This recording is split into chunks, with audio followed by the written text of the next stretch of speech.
back to my Let's Race Grand Prix Legends, and today we're at a track I'm sure everyone enjoys, Spa-Francorchamp in Belgium for the Belgian Grand Prix 1965.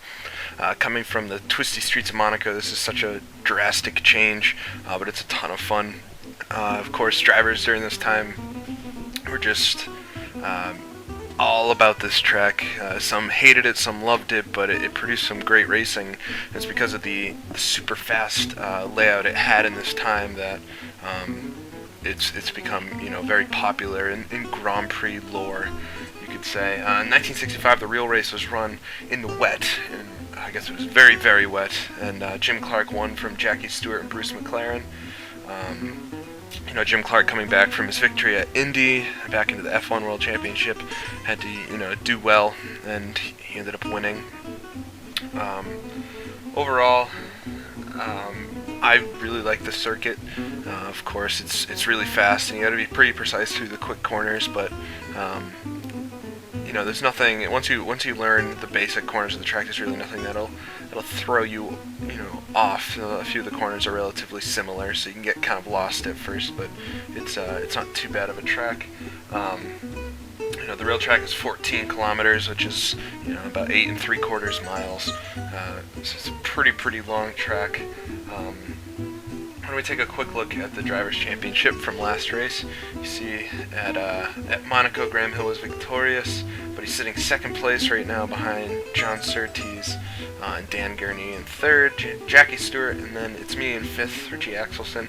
The 4 points I picked up in Monaco. No points from the first Grand Prix, of course, so blew my engine. Notably, you can see at the bottom, 20th place right now. Jim Clark doesn't have any points. He had a mechanical failure in South Africa, and of course he wasn't at the last race, so it's important for him if he hopes to win the championship to pick up some decent points. So why don't we take a quick look here at the track layout before we get going. You can see it's much different than today, but it still got some of the same corners. You start off up after La Source. Nowadays they start before La Source. Start after it on the downhill, go through Eau Rouge, and then work down towards Lake Combe. But these days the circuit breaks off from here and just goes through a tighter section and comes back on Blanchimont. But back in these days it went all the way around through Belgium for the 8 3/4 miles layout. Tricky corners. Moss has a super fast chicane. Malmedy as well is tricky. Stavelo is a interesting corner. It's kind of a double apex. You can go flat out on the way in, but halfway through you gotta ease the car down to the second apex. So why don't we take a look at the starting grid real quick. For our race, we got John Surtees, my teammate, on the pole. So it's good for his championship running, obviously being up front. Graham Hill right behind him, so the championship battle is right there. Dan Gurney in third, so they line up 1, 2, 3 as they do in the championship right now. And then fourth place, Jim Clark, Jack Bradley beside him, Richie Ginter, Jackie Stewart, and then me, Richie Axelson, 8th place. Not terrible, but not great. You can see close to several of the guys around me in time, but John Surtees is much quicker. I ran my qualifying time actually alone, wasn't able to find anybody for drafting, so the draft, obviously, the slipstream plays a big role here, so if I'm able to hook up with someone in the race, could potentially do a lot better. There's lots of room for passing here. The track's a bit wider in the sim than it was in real life, but it's a pretty good recreation, and I think it'll be a lot of fun. So without further ado, why don't we get started? 1965 Belgian Grand Prix.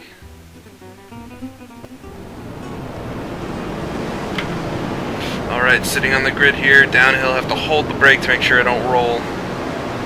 Waiting for the flag now, it's up. And away, we're good.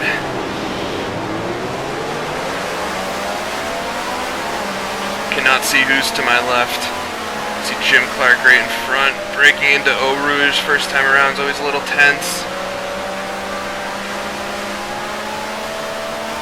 Getting through cleanly and onto the fast parts of the circuit. Shifting up into fourth. Looks like I have one of the Hondas behind me. Jim Clark pulling to the inside. Up ahead. first hard braking, down into second or third, depending on the lap. I'm going to put it into second on this lap since we're a bit slower anyway. Powering out, I get awesome power. Catching to the back of Jim Clark, and as I think about passing him, he flips to the inside as well. I'm not going to be able to get by him this time. Gotta definitely watch the RPMs here since we're running at full throttle a lot of the lap. The heat can definitely build up in the engine. This next series of corners, got the Honda right on me, sliding a bit wide. Down into fourth first, and into third here for the second part.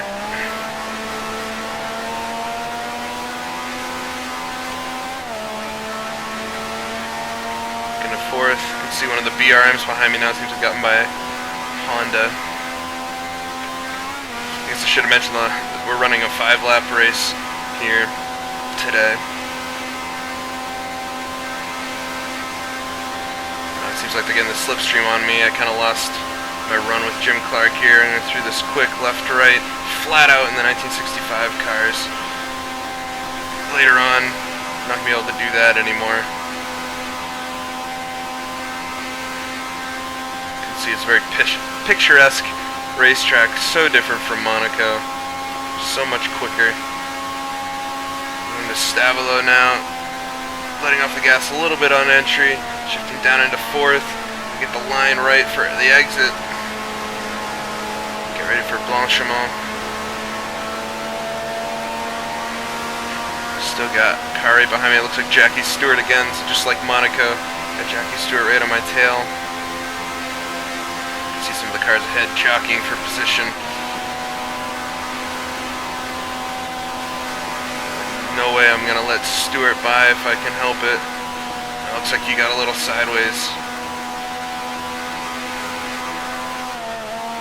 Into fourth for this turn.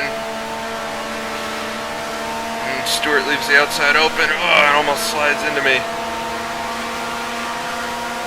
Just going to let me by this time. Still maybe thinking about the Syracuse Grand Prix where we had that incident together. Thinks better of defending heavily this time though. And down to the final few corners, I really like this part of the track. The bowl effect is pretty cool. The berms on each side. Of course, this is the part of the track that's still part these days. Final corner here before La Source. Brake hard for the hairpin. First gear corner, such a drastic change to what we've been doing the rest of the lap. And I got Jim Clark on my outside.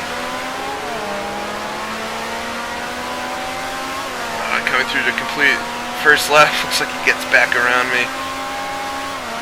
Go up Eau Rouge again.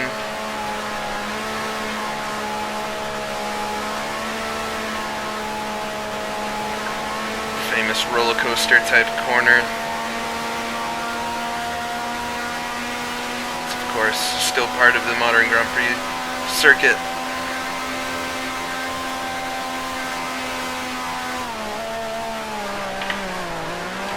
Getting a little sideways on entry. The power off again. Gonna go to the inside of Clark this time. See if he lets me through.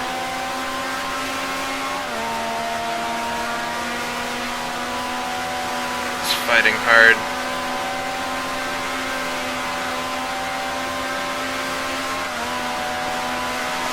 On the outside for this long corner here.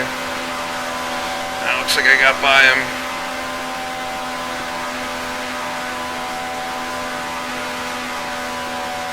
Now he's right on me. He has the slipstream.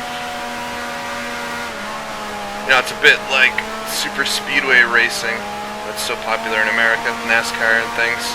The same kind of racing. We'll get the same thing at Monaco and then certain other places on certain, or Monza rather, in certain places on other circuits. But it's of course exciting. You can never really lose the people behind you as they're always right there to get a break with the slipstream.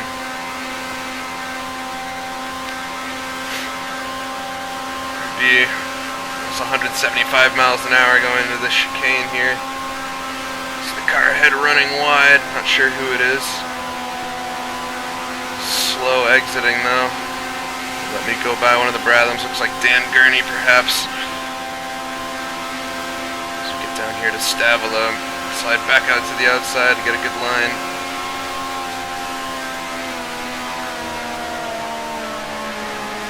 It's a kind of a gradual slowdown. I'm back on the gas.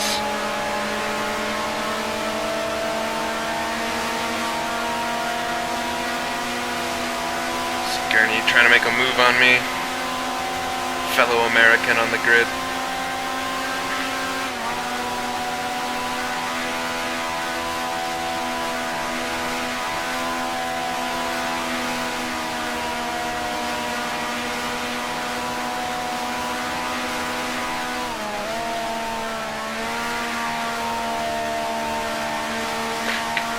Good exit through that corner. I'm going to break a tiny bit of a gap from these guys behind me. Careful not to let the RPMs go too high again. Oh, getting a little sideways on entry there, touching the grass on the exit. Scary moment, but I'm able to keep it together. Just gonna let Gurney catch back up. Oh, he's not able to get around. Coming up to the source here, have to be careful he doesn't try to outbrake me like Clark did last lap.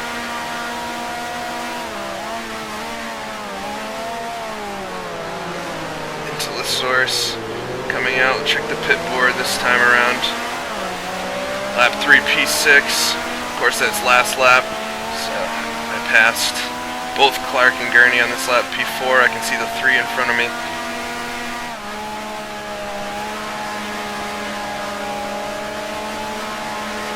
Into the second lap, still so tight. Gurney in my mirrors.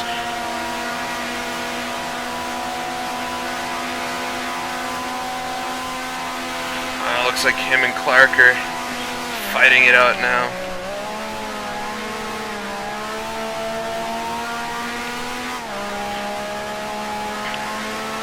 Early on my apex that time.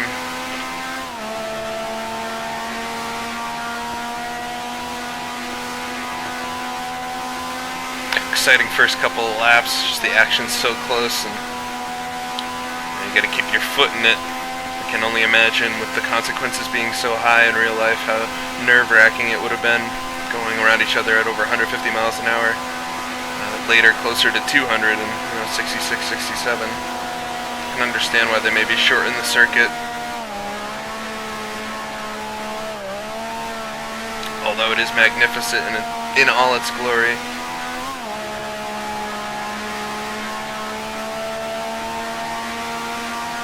Got that set of corners, not absolutely perfect, but not too bad. See Gurney coming up to me with the slipstream. Gonna take a look. Just running through this tight chicane here. Sounds like he backs out of it, flat-footed, giving me an obvious advantage. I think that's exciting. A new version of this track. Of course, this is a track that shipped with the original game in 1998. And a new version is in the works that hopes to, be more accurate, be a little tighter, better model some of the corners. It's exciting. Hopefully come out soon. We can use it in the next coming years.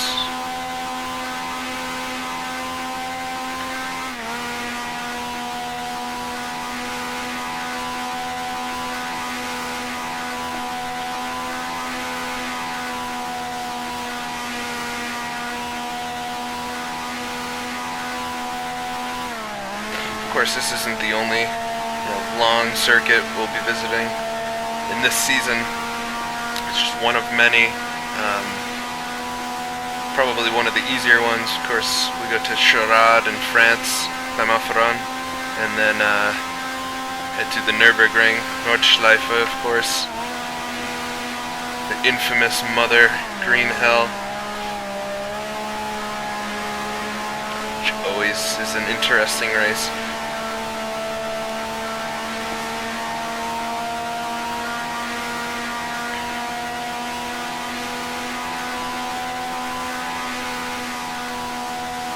Break hard again for La Source.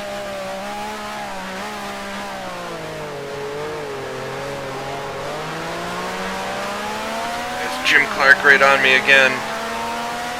He's able to get into the source a little deeper than I am. Now down into Eau Rouge.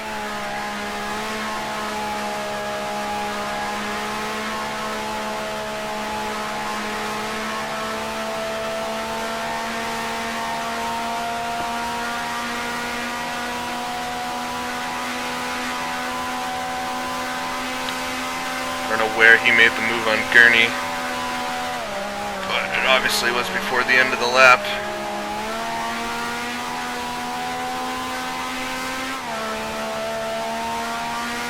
Looks like I closed up a bit on the car in front here. I can see my teammate, looks like he's second to Hill in the lead, so this is big for the championship, obviously.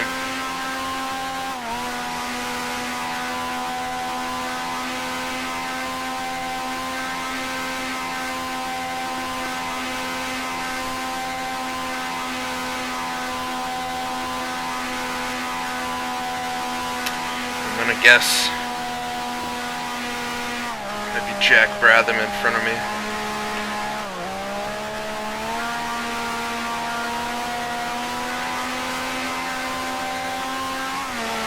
Of course, Jim Clark always not too far away. You can hear him behind me.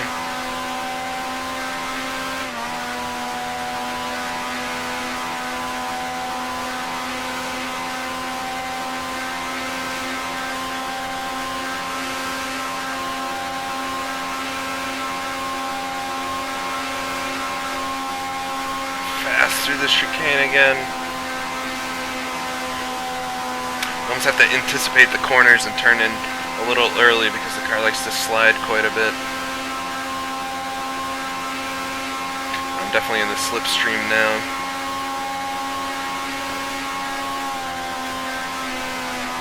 Stavolo.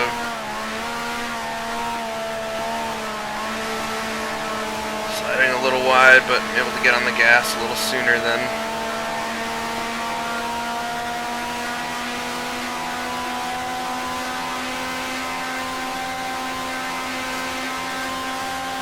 a lot of heat into the tires through some of these corners.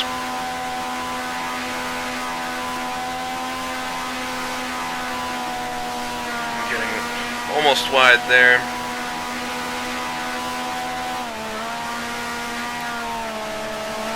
Definitely getting wide there onto the grass. I'm able to stay into it.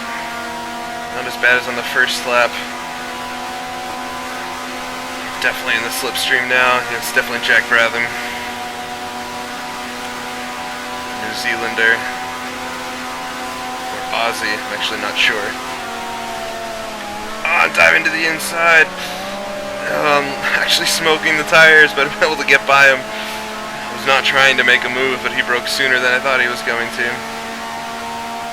So now both Bratham cars are behind me.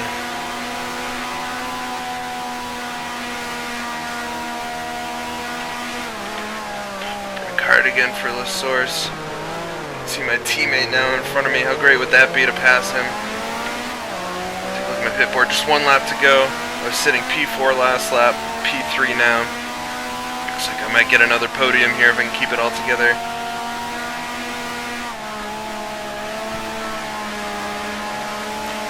Almost getting onto the grass on the inside of Eau Rouge.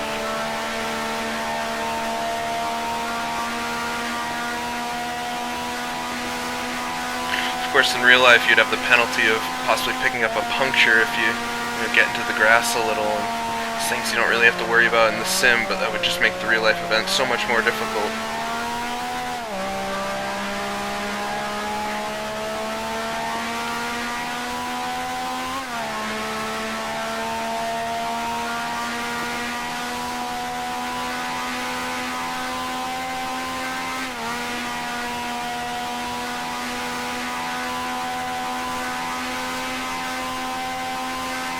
And in the rain, I can't even imagine.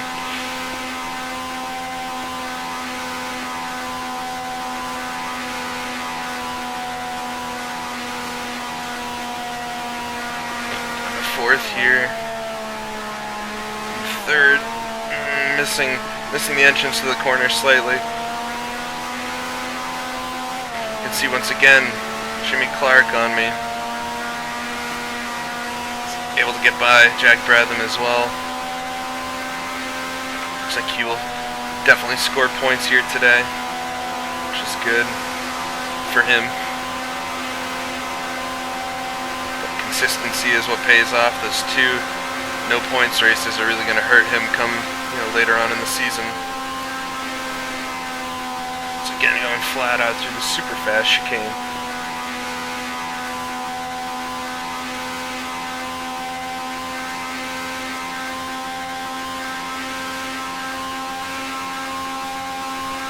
Stavalo here.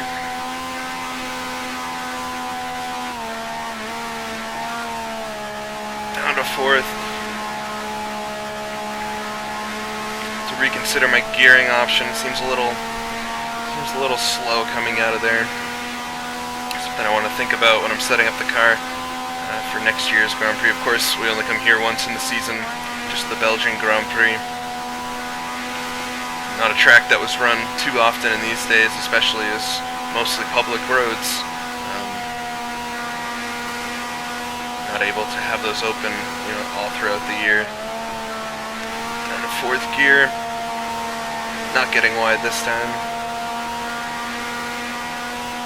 Doesn't look like I'm going to be able to catch Surtees, but he does look close to Hill on the final lap here.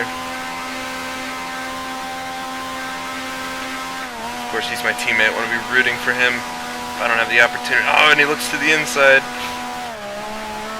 Of course, I have to remember to drive the car as well. It doesn't look like he was able to get around Hill.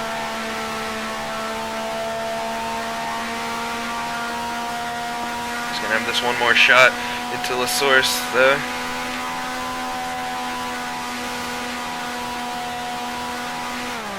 Braking hard for La Source. Final corner of the final lap. Checker flag is out. Jim Clark looks to have one more look, but he's not going to be able to do it. We finished the Belgian Grand Prix in third position. Very excited about that. In real life, the cars definitely would have pulled off to the side here and stopped rather than take an entire, another 14-kilometer lap. So we'll exit the car here. Look at the final results. An exciting finish too. Able to pick up the third spot. Okay, so we got Graham Hill in the lead, of course, one over John Surtees, even though it was close there at the very end. Just get the final results here. Accelerate the time. Alright, so we got Graham Hill at the top from John Surtees, and me in third. Richie Axelson's good, another 4 points for the championship. Jim Clark right behind, so he picks up his first points of the season. Should be good. And Dan Gurney behind him. Just one DNF, bucking him there with a clutch problem. And I was actually able to get fastest lap, 3:37.27. So if we actually compare that to the qualifying times, it's almost over 2 seconds quicker than I qualified. So the draft really does help. So why don't we take a look here at the points standings after the race. So Graham Hill's now able to take over the lead by just 1 point, 22 points to Surtees' 21 after the 2 wins in a row he's had at Monte Carlo and then here at Spa. But Surtees is still definitely in it, and I'm tied with Dan Gurney for third place now. Moved up from the 5th, 8 points. Jackie Stewart's behind us in 5th. Bandini, Bratham, and Clark all tied with 3 points there. So Clark obviously moves up quite a bit, potentially a 6th position. And Siffert's the last one to get points there for this race.